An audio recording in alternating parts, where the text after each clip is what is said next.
വേണ്ട.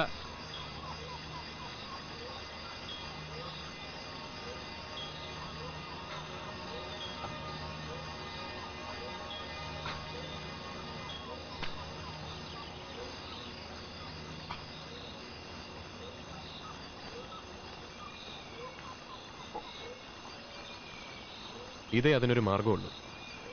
പറിച്ചു കളയുകയോ തിരുമുകയോ ചെയ്താൽ അതിൻ്റെ പല്ല് പൊഴിഞ്ഞു പോകില്ല, പിന്നീട് അവിടെ ഇരുന്ന് പഴുക്കും. നിരന്തരമായി അട്ടയുടെ ആക്രമണം അനുഭവിക്കുന്ന ഒരു വയനാട്ടുകാരൻ്റെ ചെറുത്തുനിൽപ്പ് മാർഗമാണ് ഇതെന്നാണ് ഞങ്ങൾ പ്രായോഗികമാക്കുന്നത്.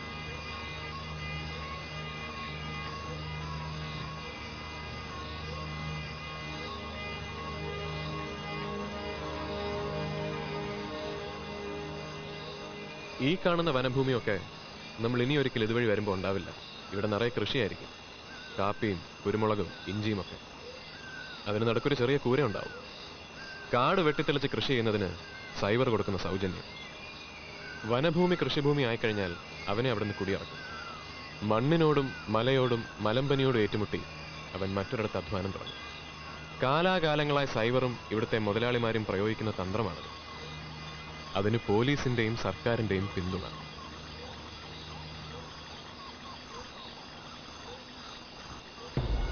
ഈ കർഷകരുടെയും തൊഴിലാളികളായ ആദിവാസികളുടെയും മോചനം, അതാണ് ഞങ്ങളുടെ ലക്ഷ്യം. ആളെ കൂട്ടാനോ ആളെ ചേർക്കാനോ ആയിട്ടൊന്നുമല്ല ഞാനിതൊക്കെ പറഞ്ഞത്. ഞങ്ങളെക്കുറിച്ച് പൊതുജനങ്ങൾക്കുള്ള ധാരണ പിടിച്ചുപറിക്കാർ, മോഷ്ടാക്കൾ, കൊലപാതകികൾ എന്നൊക്കെയാണ്. ഭരണവർഗവും മുതലാളിമാരും അതങ്ങനെയാണ് പ്രചരിപ്പിക്കുന്നത്. ജനങ്ങളിൽ നിന്നും ഞങ്ങളെ അകറ്റി നിർത്തുക, ഒറ്റപ്പെടുത്തുക, അതാണ് അവരുടെ ഉദ്ദേശം. രവീന്ദ്രൻ സാറിന്റെ കളിക്കൂട്ടുകാരിയല്ലേ ഈ സാറ? അവൾ എങ്ങനെ വിധവയായി? അവളുടെ ഭർത്താവ് എങ്ങനെ മരിച്ചു? മറ്റെല്ലാ പെൺകുട്ടികളെയും പോലെ അവളുടെ അച്ഛനമ്മമാർ അവളെ ഒരു യുവാവിന് വിവാഹം കഴിച്ചു കൊടുത്തു.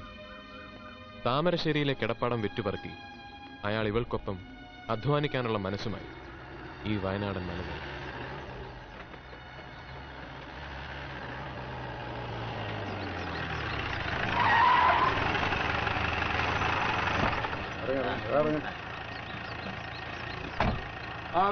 കൈയോടെ പോയി മുതലാളിയെ കാണാം. കുറച്ചെന്റെ വീട്ടിലിരിക്കട്ടെ. അയ്യോ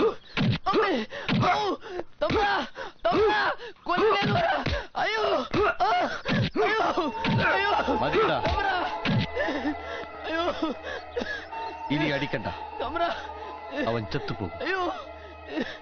പാവം. എത്ര രൂപയാണ് അവൻ ഇനി തരാനുള്ളത് കുഞ്ചുനായരെ? 115 റുപ്യ. അത് തീരും വരെ പണിക്ക് വരുമെന്ന് ചോദിക്കണം ചാക്കോ. അവന്റെ കൂട്ടത്തിലെ എല്ലാവരുടെയും കണക്ക് നോക്കി വെച്ചോ കുഞ്ചുനായരെ.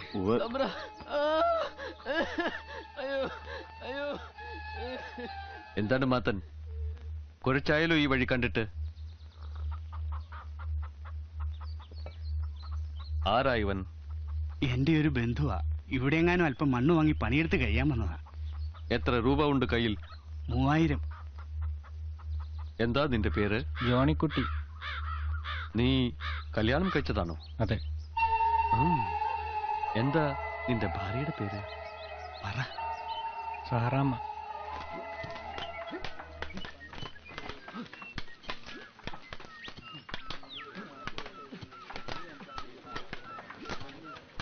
ജോണിച്ചായ വെള്ളം.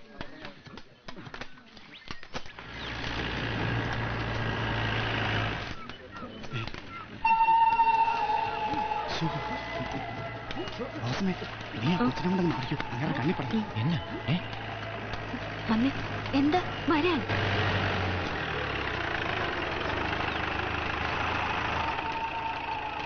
ദാസപ്പ, എന്താ അവന്റെ പേര്? ജോണിക്കുട്ടി. അവരെ വിളിക്കേ.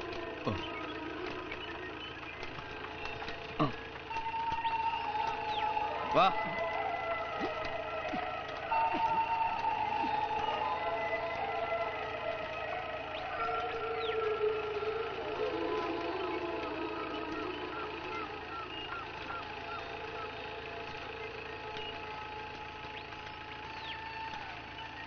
എന്താ നിന്റെ പേര്?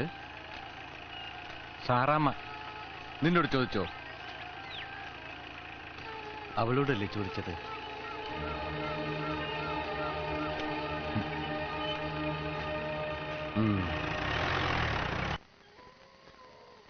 ജോണിച്ചായ, നമുക്ക് തിരിച്ചു പോവാം. ഓരോരുത്തരോടും ആ സൈവർ കാണിച്ച കാര്യം കേൾക്കുമ്പോ എനിക്ക് പേടി തോന്നുന്നു. കയ്യിലുണ്ടായിരുന്ന പണമെല്ലാം നമ്മൾ അയാൾക്ക് കൊടുത്തു പോയില്ലേ ഒച്ചേ?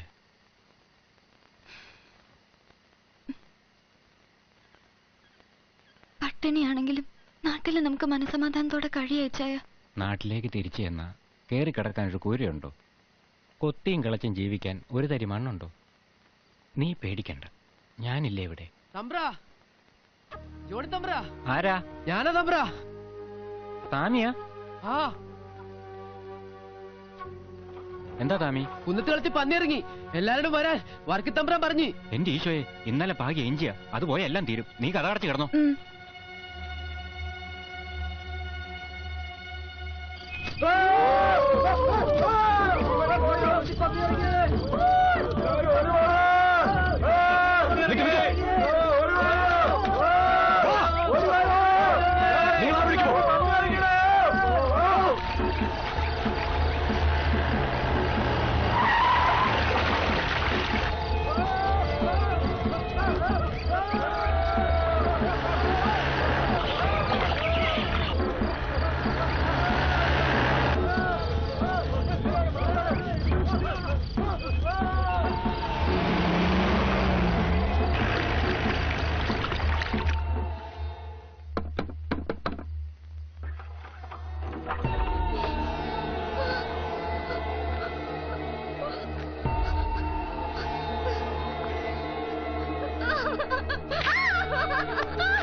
കൊച്ചേ,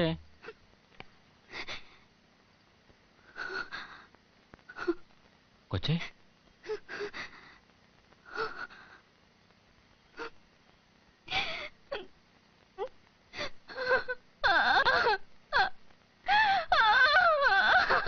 കൊച്ചേ, കൊച്ചേ, കൊച്ചേ, എന്നാ പറ്റി?